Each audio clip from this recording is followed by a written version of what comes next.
All right. I am super excited about our guest today. We've got Tim Sackett in the house, the one, the only Tim Sackett here. There's is tremendous experience in HR. A lot of you have probably seen his books. We're going to talk through a lot of Tim's experience and the practical experience and kind of get into the weeds of kind of what it looks like to be an HR practitioner in today's day and age with some of the new technology, the advancements, the pressures, the do more with less mindset. It's really hitting everyone with a storm. I think with AI, everyone's assuming you can just add more bandwidth overnight just because you can do some prompts. But the reality is you can't. You still got to level up. You got to skill up, and you got to be a better HR practitioner. So, Tim, we're going to do a full introduction here in a second. But what I really wanted to dive into right out the gate is like, what is the biggest myth you still see around small businesses and their recruiting efforts today? What are those assumptions that are still out there that's a massive disconnect? That they can't recruit because no one knows who they are. Especially SMBs have like a unique advantage. Now, again, do they have a well-known brand? Probably not outside of their market, but they also have the ability to move faster. They have the ability to probably offer up jobs and roles that big enterprise companies can't. The speed of which in which way they can move is so much faster than what a big enterprise can. So you kind of have this first movement around being able to go and show somebody like how wanted they are. And in big brands, you just tend not to see that. If a company has 10,000, 100,000, a million employees, they're never going to show you the love that an SMB can show. That's so true. It reminds me back in my early days when I started a job board called localwork.com. We celebrated this massive milestone of 100,000 hires through our platform. We wanted to find these myths. And one of the myths was applicants will apply to jobs that pay more or they're a known brand. And we were able to prove that neither one of those were the case. It didn't matter the logo. It wasn't just because it was a home-based known brand that people applied to the job. And it wasn't because they said, oh, we pay $3 per hour more. It really came down to the opening paragraph and the culture and the quick approach that did we emotionally connect with the candidate in that first 10 seconds or not? I love that approach. But Tim, give us a little background, kind of who you are and why your voice matters. Because I know it matters, but help everyone else know. I don't know if my wife would say it matters. She always teases me. She calls me a micro celebrity. She's like, there's like 13 HR people in the world that want your picture. That's 12 more than me, so you're good. Yeah. I started out in recruiting right out of college, actually working for the company that I own and run right now. And it was a company my mother started 45 years ago. So had a little nepotism, got a job, didn't think I would ever go to work for mom and be in recruiting. Everybody always says, like, if you're in recruiting, you fell into recruiting. Nobody woke up as like a 7-year-old child and goes, I'm going to be a recruiter one day. Like, it just doesn't happen. Right. They probably don't wake up and say they want to be an HR manager either. And so we worked with a lot of big enterprise companies. I actually had a mentor of mine who was head of plant human resources for General Motors, who talked me into going to get my master's degree in HR. And so in my mind, again, you're young, you're naive. I'm working for my mom's company, but I'm being mentored by this kind of client HR leader type person. In my mind, I'm like, oh, I'm going to go work for GM and be an HR leader at General Motors. And so that didn't happen, but I did leave working for mom to start an HR career and never thought again that I would go back. And so I've spent half my time in the corporate world around HR. I'd always get pulled back into recruiting because I had this kind of early recruiting experience that was like more staffing recruiting. And so I always felt like I could recruit anybody if I had to. And when you get into corporate, what you find a lot of times is you have hiring managers that are like, oh, recruiting sucks. No, they're not finding me anybody. And I was always like, no, we can do this. And so I would go back and forth. People always ask me, do you like HR or do you like recruiting better? And I'm like, I like both. I mean, I really loved all of it from that standpoint. And so have been back. I've owned the firm the last 6 years outright, have been running it the last 10 or so years. So, and spent a lot of time in the HR technology space. So again, how I got here where somebody would offer me, wanted me to be on a podcast is about 12 years ago. I started blogging in this space. One of my friends who's actually the current CHRO at Marriott, Chris Dunn, challenged me to write every single day about HR, about recruiting, about leadership, just to challenge myself. And I did that for about a decade straight where I wrote every single day. Yeah. It just reminds me so much about, I don't know if you read the book, The Compound Effect. is just the power of whatever niche you're in. Just doing a little bit every single day or every single week can just have monumental impact on a life, on a career, on notoriety. And it's just being there, right? It's being present. It's Gladwell's 10,000 hours concept too, right? It's like 10,000 hours makes you an expert. It makes you a 0.01% person within whatever field you're in if you put that much time into it. And it is interesting because when I first started writing, you just kind of wrote just to write, like, hey, these are the ideas. And then what happens is the audience will start challenging you, and it forces you to do more research and make sure when you say something, you better know what you're talking about because somebody's going to come after you. It is super interesting. At one point, probably about 8 years ago, I felt like, oh, HR technology, I don't feel like I know as much as these people I'm hanging around. And so I just started putting a lot of time into it. And now I get invited all over the world to speak on HR technology. And it's the classic 10,000 hours thing. Oh, it's fantastic. Really exciting to hear kind of your path and kind of how you came to be.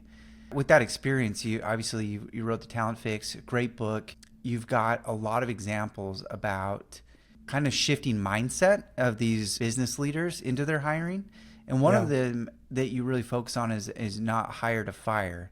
And what this really looks like from a mental standpoint to help protect people not to fail when you hire them. And a lot of that is wrapped around short-term thinking. So can you help explain exactly more as to what that means? What are the symptoms that you're seeing to know that you're maybe the cause? Because I think, I think if someone labeled me and be like, you're a short-term thinker, I'd be like, you're not. Well, you might be right. Kind of like how do we know that we're falling into that trap? It's interesting. It came to me in a couple of ways. One was I would see people when I would recruit people. I would have people that, oh my gosh, like you would recruit them. They were amazing in the company they were in, right? And you check references and you had, people behind the scenes and you went through the interview process. You're like, wow, like this person's super impressive. And then you would bring them into your organization and they would fail. And you were like, it's so easy for us to go, oh, well, it's the person. Instead of looking inward and going, well, wait a minute, what did we own about that? And it came up with this, I would say to people like, look, I've never hired some person going, oh my gosh, I can't wait to fire you. Like no one does that, right? No. I mean, and people chuckle about that and laugh. And you're like, oh yeah, you're right. I've never hired someone going, oh yeah, for sure I'm going to fire this person. But yet we do that all the time. We hire people and then somewhere down the line, 3 months, 3 years, 30 years, we fire them and we never look inward and go, wait a minute, what did we own on that? Was it an onboarding? Was it a culture? What was that? Why did that person fail in our environment when they were successful in so many other environments before us? If you were told as a leader, hey, if you fire this person, you can't hire anybody else. You have to stick with Ryan. Yeah. What could you do with Ryan to help Ryan be successful? And then all of a sudden the leader goes, oh, well, we could do this and we could do this and do this and that. And all of a sudden they're like, oh my gosh, we just built this plan to make Ryan successful. Okay, why don't we do that? Why are we just going to fire him and go hire somebody else? Do you think it's just more of this mindset that the grass is greener on the other side? So we're just not as eager to invest into what we have and we're just always eager to look for the next best thing? Yeah, I mean, I do think people always feel like, well, I gave it my shot, right? And, this person came in, we showed them the job, they didn't get it, whatever. I have 3 other people doing the job, they're great. So, like, it has to be this person, it's not us. And so I think it is easy or easier for them. The problem is like, it's also, they don't necessarily have the work that's on. I always like, from a TA leader perspective, I'd always go, hey, before you fire somebody, it's really easy for you to fire them. They're like, oh my gosh, no, it's not. It's super hard. I'm like, no, it's easy because you're going to then throw work at me to do. Now my team has to go find this next person, do this, all this stuff. And you're just going, hey, I feel really bad for a few minutes. I have to tell this person they're getting fired. It's a shift of work where I would always argue to people to say, hey, I want to own turnover in our organization. Before anybody can get fired, recruiting has to be involved, because we could come give you and say, hey, before you fire Tim, it's going to take us 9 months to find his replacement. Are you sure you want to do this now? And then they go, well, no, gosh, like, wait a minute, let me. And it's the same with people, like when they come in, even if you don't fire them, if they come and say, hey, I'm going to give you my 2 weeks, we tend not to want to save those people. We throw them parties, going away parties, all this stuff. And you're like, wait a minute, what if we could actually save them? What if we could keep them here? And I think that organizations don't spend enough time trying to keep the talent they have. I tend to agree with that quite a bit. But if it's okay, can I play the other side of that coin for just a minute? Yeah. I think in a day and age when you've got a generation of workforce that is so easy to bounce because of one little bump in the road, it's the other side of the coin is it makes it extremely difficult for an employer to feel excited about investing into their talent pool, knowing that there's this high probability that you're going to say, hey guys, we got to stay an extra 90 minutes late on Thursday night to hit this deadline. And they go, not for me. I've got my softball league I got to get to. And then all of a sudden they're looking for another job. So help me understand that side of the point, Tim, is how do you coach leadership to say we need to be thinking long term with in mind that we're okay knowing that there's a generation that wants to skip out? One is it's a broad stroke. I don't necessarily think all the generations want to skip out. And I just had, and like literally 2 days ago, I had a conversation with the Gen Z that's doing this startup, just raised, had a big raise at $100 million valuation for their company. And this person's 26 years old and has made the decision that every single person that they hire in their company is going to work on site with them in the same office, in the same building. And so you're like, well, wait a minute, that's unheard of. Everybody wants to remote work. Why is this Gen Zer building something that's on site? And because they believe Gen Zers actually want to work together in teams and be a part of something that's bigger. Because with the pandemic and with everything else, you have this generation that kind of grew up in remote stuff and said, hey, this kind of sucks. It's one thing if you and I, being experienced in our career, go, hey, remote work is awesome because we've already spent 20 or 30 years in an office. That's a different thing. We have our networks, we have our stuff. And so you can kind of get through that. It's the reason that we're in trouble with skilled trades right now. If you go back 30, 40, 50 years ago, every employer would build their talent, right? They would invest in apprenticeship programs. And people, all of a sudden, leadership goes, hey, we can't do this because we're going to go and I'm going to build 4 electrician apprenticeships, right? And all 4 of them are just going to go then after they get their card and they're just going to leave us and go someplace else. Well, every leader started to think that way. And so now no one was building talent. And now we go, oh, wait, why do we have this problem of we have no skilled trades? We don't have carpenters, plumbers, electricians, pipe fitters, machine builders. We don't have any of these people. They're all old. And it's like, well, because all of you at the same time decided they were just going to leave us. Now, if you turn that around, come into a market, I live in, Lansing, Michigan. If I was to go to the top 25 manufacturing people in our community and said, hey, every single one of us is going to invest, we're all going to build 10 apprenticeships program at the same time every single year, you would actually flood your market with talent. And even though people would leave and come and go, you would see a zero net cost issue because everybody was doing the same thing. They were all building talent. And then it goes back then to your culture and to your pay and to your everything that you can offer up to. Why would somebody stay with you over time? And so I think as employers, we own some of this in that we're scared to be the fire starter for it. We're afraid to be the one that goes, oh, okay, we'll start building talent because we're afraid everyone's just going to steal our talent. And I'm like, well, you're going to pay for it one way or the other. You're either going to build it or you're going to buy it. So you decide what you want to do, I like that approach. You're either going to build it or you're going to buy it. But either way, you're going to be paid more for more talent that can do what you need. There's only those are the only 2 options. There's no other options. I like what you're saying about from a leader's perspective is they need to understand what are they really investing into and make these broad assumptions aren't going to work. You need to look at it individually specific. Is there kind of a rule of thumb, Tim, when you're advising or coaching someone, what are some of those key indicators that say this is someone we invest into? Or the inverse of that is here's 2 or 3 things we see that says it's time to go look for greener pastures. To me, it's always, and this became kind of taboo to talk about over the last decade was culture fit. It sprung out of DE&I. I understand why it's there. But it was a part of a concept that kind of went so far that we lost touch of, hey, I actually want people who want to work here in our company, right? And if I hire somebody because they only have the skill, they can do the job, but they bring them into my company and they hate working here, well, they're going to be miserable. We're going to be miserable and they're going to leave. And so it's not just one thing or the other. We're hiring the whole person. Yes, I need somebody that either has the skill or potential to learn the skills I need. But I also need someone who actually wants to work for us. And a great example of this is like Chick-fil-A, right? They're known to be a Christian-based organization. I'll give you another one just down the road from me. Literally, the headquarters is less than a mile, is Two Men in a Truck, another very Christian-run organization. Now, could you go work there if you're an atheist? Yep, you could. Now, if you were an espoused, like I'm going to throw it in your face every day, atheist, to a bunch of people who came to work for a Christian-based organization, are you going to be happy? Are they going to be happy with you? You're going to be miserable working there. So why would you decide to go work there just because you have the skill to do it?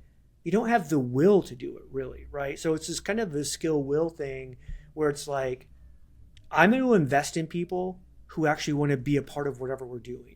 And if I don't really feel like you really want to be here, then that's cool. Let me help give you a gift and let me help you find whatever that is that you're looking for.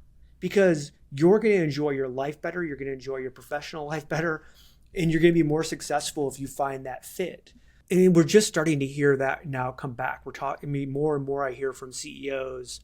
It's not about going right ditch, left ditch. It's not about saying, hey, we're going to forget about the skill thing. It's about, hey, let's get to the middle of the road. Let's come back to the middle and go, how do we get back to hiring the people that actually want to work here, that have the skill to work here or have the potential, right, to learn those skills? Let's keep that thought going because I think finding the right talent. So you decide, okay, we got to either new position, we got to refill a position.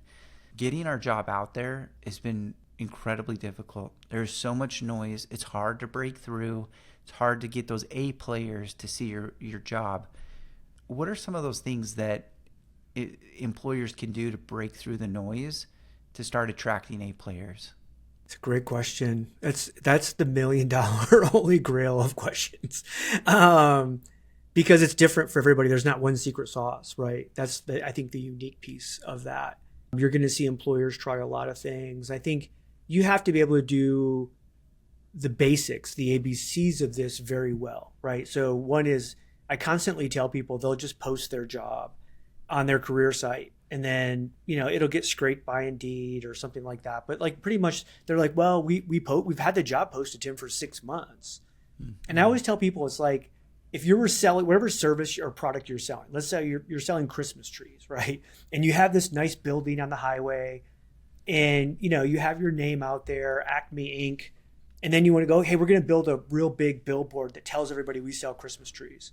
But instead of putting it in front of the building where everybody on the highway could see it, you put it in the back of your building. So only the people that work there could see. That's what a career site basically is. If people don't know to go there, they don't go there.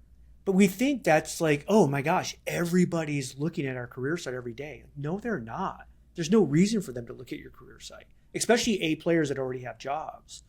And so this gets back to simple marketing and advertising of saying, hey, if we really wanted an A player to see our job or know that we have this open, how do we get in front of them and what do we do? And then that drives all kinds of behaviors, right? That changes. You might start an employee advocacy program. You might get involved in social media. You might start putting up billboards in front of your competitors, or down the road on the highway exit, where your competitors get off. There's all kinds of tactics then that you would do. But we don't think that way. We post a job, we pray somebody applies, and then we just deal with those people who apply. And we think that's a strategy. By the way, it is. It's the same strategy about 90% of companies use. And that's why they fail, Your point is well taken because I think a lot of people forget this powerful thing called employment branding. I mean, you think it's some of these companies and how much they spend in a Super Bowl advertisement. A lot of them are not doing a bottom of the funnel call to action, meaning buy this now or it's on sale for this limited time. It's purely to draw awareness that they exist as a brand or the quality or some soft presence to get you to remember them.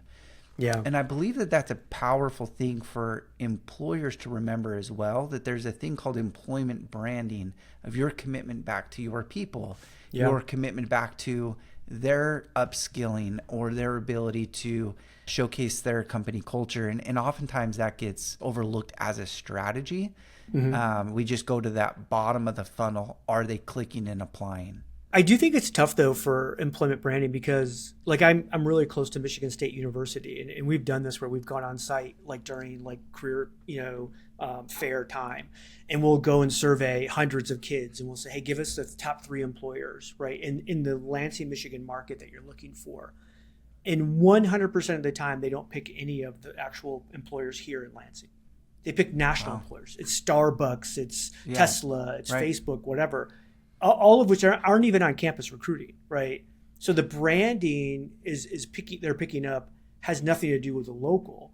And yet you would go and talk to the CEO of like the largest employer in Lansing and they would go, yeah, we're the employer of choice. Everybody knows about us. And I'm like, except a 40,000 person university that has graduates coming out every single year. Nobody knows you're even here in town, right? Kind of thing. We all believe our brand is way bigger. And the reality is our employment brands from a candidate standpoint, they all sound the same to them. Hey, we're the best place to work and we give you great pay and benefits and we're going to make it fun.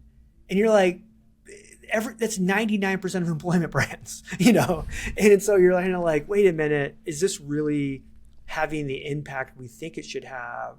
And so then you have to go, okay, well, if you really start to dig into that, who are we really? Like who, and you got to talk to your employees about that. And I always tell people, don't talk to the employees that are like they hate you, right? Like a bottom feeder, you're trying to get rid of them, you're trying to fire them, they're a terrorist within talk to the people that love working for you. Because what I want to sell to people is a legitimate brand of people that actually work for us, but I want the best version of that. So those people who love working for you that recommend their friends and they've been there for 15 years and they have a smile on their face every day. That's the story I want to sell. That's the one I want, from my brand's perspective. With the employment brand, I think it's critical, but now maybe let's look at that other side of the coin. We talked about going after the person to finding a new role, but what about retaining our current employees? If we decide to say, hey, we're at a really good spot, we got a great team, we want to create a moat that allows our employees to stay with us, that scale and skill into our company. Is there a rule of thumb of what sort of investment it might take for your talent? Like, are we wanting to say, hey, once a month we need to make sure we're committing at least 2 to 4 hours of employee time dedicated towards this training or this skilling or this company culture endeavor? Or is it's such a vague question, and I know I hate these questions myself, but I'm just trying to hopefully understand where I'm getting to. Is like, I love that you ask it. No, well, but I hate this question. I know. I think I hate vague questions personally, but I really want to know from an expert like you that's heavy into recruiting. I think a lot of companies miss the opportunity to retain talent because they fail to invest that 2 hours a month. And you think about the cost of that investment of saying, hey, every other Friday for an hour, we're going to do X, Y, Z and show our commitment back to you, employee. And by not doing that, what are we costing ourselves? I do think it's super hard because, again, it gets back to there's so many signals that retain an employee. It could be, oh my gosh, I'm working for your company and you guys support Habitat for Humanity and that's my number one thing and that's why I love being here. But somebody else might go, I could care less about Habitat for Humanity. The Humane Society is my thing. And so then you go, oh my gosh, like how do we do this for every single person? In a 100-person company, you could have 100 different strategies, right, of who they care about or what they care about.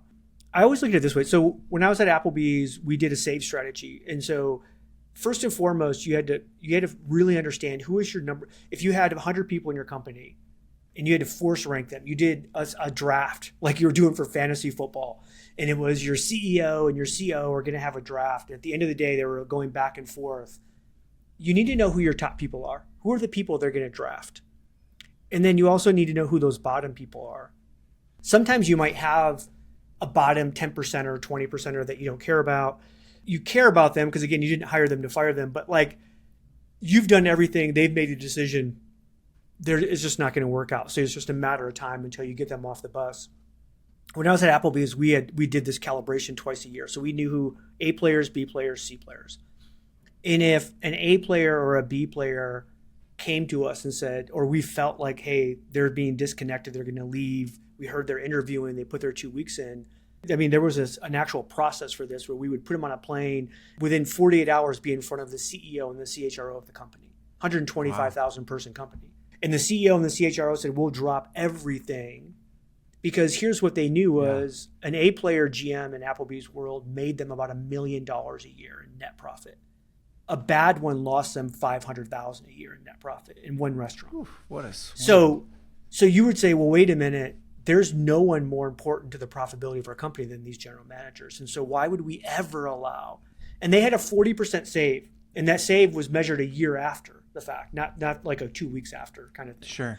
And so people would go, well, gosh, 40%. You're like, that doesn't sound like a lot. And you're like, well, from a money standpoint, it was giant. I mean, it was a massive amount of money that was saved for a few $1,000s. And what we found was it was little things. It was, well, I'm supposed to work Saturdays because that's our region. That's what we do. But my kids started playing soccer and I really want to have Saturdays off. And Chili's across the street will give me Saturdays off. And we'd be like, no, we'll give you Saturdays off as well. Like, what are we talking about? This is crazy. It was almost always little stuff. It was like, oh, I'm getting offered $8,000 more in salary. Huh? Like, you're going to quit over that? Like, no. And so there is this idea from a leadership standpoint that you go, we are not going to allow our best people to leave. And we are going to do everything we humanly can to make sure they stay. Now, what happens with that is like, you're like, well, you could have someone take advantage of you, right? They could go, oh, I'm leaving because I want $20,000 more. And then now other people are going to be upset because this person's getting $20,000. And you're like, well, one, as a leadership team, you have to know, is this legitimate, right? Mm-hmm. And if that's the market, then you have to be ready to be to the market. I tell people all the time, you cannot be an employer of choice if you are under market compensation. So you have to be on top of that market all the time. You don't have to lead the market. You don't have to be in front of the market, but you have to be at market and you have to be there consistently. So that doesn't even become an option. I tell people all the time, I have the top 5 people who work for me. I'm not concerned that they're going to leave working for me because I tell them right now, I will overpay them. I will pay them more than anybody else they can find to pay them. But they don't take advantage of that. They know I care about them. They know I'll give them every resource possibly successful. And then they work hard to be successful because they know I'm going to keep them at the forefront of the market because I value what they do and now can every company do that? No. But I think too often we allow ourselves to slip slightly below market and go, well, in 4 months, we're going to do our comp review and we'll take care of you then. And like, no, you take care of them now because in 4 months, 3 or 4 people are going to leave because you weren't willing to step up to the plate and understand. And so we always want to talk about that. It's not compensation. It's not full comp. It's not benefits. Yes, it is. It's 100% of that from a Maslow perspective. And we always go back because we go, people don't leave companies, they leave bosses. Mm-hmm. And that was, again, it's flawed research from Gallup about 30 years ago. And they said, hey, if we take away pay, we take away benefits, we take away your work location, why would you leave your job? Well, if I have a terrible boss, I would leave my job. But I said, okay, now if I pay you 100% more, would you leave that job if you had a bad boss? No. What if that boss punched you in the face every day, but I'm going to give you 200% more? Would you stay? Yes. It's crazy when you start adding in the foundational aspects of why somebody stays at a job. That becomes first and foremost very important. So we have to take that right off the table. Hey, we're going to make this whole. Now, what are all those cool cultural things that we can do? And I find that the most successful SMB leaders are very engaged in the day-to-day team work aspect. They know what's going on. They know what the front admin is doing. They know what their salespeople are doing, and they're willing to have the conversation. They're still involved with clients. All the employees want to know is like, hey, I want to know that we're all in this together. that we're all going somewhere in that it's not just me that's trying to go there. It's everybody else is with me as well. At a baseline, we have to be there, Is that the job of the HR manager to kind of help guide their leadership into that and coach them into that? I think the best ones do. We have this unique relationship as HR leaders and SMBs is that most of our executive team will see us as legal as well. And you're like, I can tell you something. And by law, you can't tell anybody else, right? And you're like, well, I'm not really a lawyer, but, I'll play along, sure, And we kind of become their like workplace shrink a lot of times. And by the way, it's a great place to be. You want to be that one-to-one person with your C-suite, right? Because that trusted advisor role becomes super important. And I think you can then help coach them around, like, what can we do? How do we do this? Ryan, I know we laughed about this kind of pre-show stuff that we did was like, my headline on LinkedIn is I'm not a life coach. Because when I start to work with an HR leader or TA leader to help them fix their operation, you immediately become a life coach to them. Yeah. Because all the stuff comes out. Like, here's all the challenges I face, and you feel their pain and their frustration and how complex the job is. You ask them to turn on the hose and they open the fire hydrant, right? Yeah. And again, that's the only way you can help them is you need to know all that stuff, right? Yeah, I think this is fantastic. Tim, I'm going to wrap it up here just because I think we've hit a lot of amazing topics. I love your expertise, your willingness to share. Your LinkedIn, your social media channels are phenomenal follows. I think all of them are just at Tim Sackett. Is that correct? Yeah. I try to keep it pretty simple. How else could somebody get a hold of you? And if somebody wanted to engage with you and your services, what would they do? Yeah, you can go to the website, timsackett.com. HRU Tech is the recruiting company that I run. Just connect with me on LinkedIn. Ask the question. I probably get 20 questions a day from people asking all kinds of stuff, and I'd love to interact with people that way and build the community. It's the whole reason I started blogging and writing was my undergrad was education, so I was going to be a teacher, and so I just love being able to share the knowledge I have. It was funny because when I started working for my mom and I started speaking, she was like, you can't go and tell people how to do what we do. You're sharing the secret sauce. Right. And I'm like, the secret sauce was there's no secret sauce. It's just hard work. Like I can tell you everything I do, but you still have to go do it, or you have to ask me to do it for you one way or the other, Yeah, that's kind of like the Gary Vaynerchuk model, right? Is just give. And before you know it, everyone just like wants because they realize how much hard work goes into it, and they respect it, and they're willing to pay for it when they kind of see. Ryan, it's one of the things you had asked before we get off. I wanted to share because I tend to find executives undervalue the number of resources it needs to really recruit an SMB. Yeah, and also like if you're an HR leader, most HR leaders I meet tend to hate recruiting. It's either you love recruiting or you hate recruiting, and most HR people don't like it. But yet, it's one of the hats they have to wear. And then they undervalue the number of resources it takes to be successful. And so it's like, again, like really understand what it takes to hire one position in your company. And then show your CFO, show your CEO, all of that data and prove to them that you need more resources, because often you fail, and you're not failing because you can't do the job. It's failing because you don't have the resources to do the amount of work it takes to be successful at it. Tim, thank you so much for being a guest. Truly appreciate your time. Thanks for having me.